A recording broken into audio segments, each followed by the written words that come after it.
More important than money to George was the chance of a lifetime to appear on the Grand Ole Opry in Nashville's Ryman Auditorium. Well, that name, Grand Ole Opry, means so very much. It's so much prestige to it.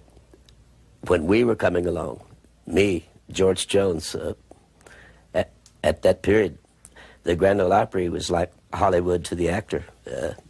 And once you reached the Grand Ole Opry, you were well on your way. I was just so nervous. This was the biggest thing that could ever happen to anybody in the world. And I was just shaking. I mean, just truly shaking all over. And Dickens and Morgan was trying to calm me down. And they wasn't going to let me play my guitar because I didn't belong to the local here. But one or the other, poked that guitar right in my hand and said, "Here, we'll take responsibility. You just get on the stage." Friends and neighbors, a big Grand Ole Opry welcome for his first appearance on this stage. Let's hear it for George Jones. Oh, you said you was my baby. Now I know that you're my baby, but it seems to me that you've got roving eyes. If you want to be I went out to do what I thought was a big hit at the time, you know. You Gotta Be My Baby, I think it was. And I thought I was doing pretty good, you know, and I was waiting for him to give me a hand, and I got a few little claps, you know. Well, I said, well, I'm glad to be off there anyhow. Hi out there, and welcome to the Ozark Mountains of Missouri. We're about to have another country music jubilee starring Red Foley.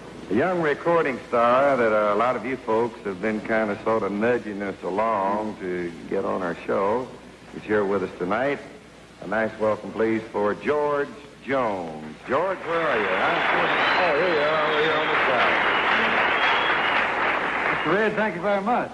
George, you're really plowing a real wide furrow in this business these days for a fellow so young. But right now, let's hear one of those tunes that you wrote and sort of kept for yourself instead of writing and letting somebody else record all your songs. One you have on Mercury Records now. What's the name of it, Red? That's, I expect you're talking about the one called Into My Arms Again, Red. That's it, boy. As the decade drew to a close, there was a change in George.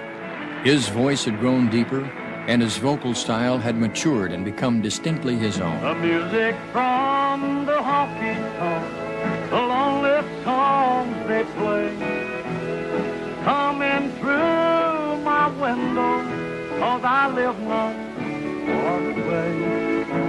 They're tempting me to come back to the things we used to do. But the honky-tonks and lonely songs I left behind when I left you. He never had to be taught to sing from the heart. George knew no other way. The way he can perform it, the way he does it with his voice, the type of voice that I use, and then drops into that deep baritone bass voice. It's just remarkable how he can do those things, and I wished I could do it. I don't know anyone else that can do that.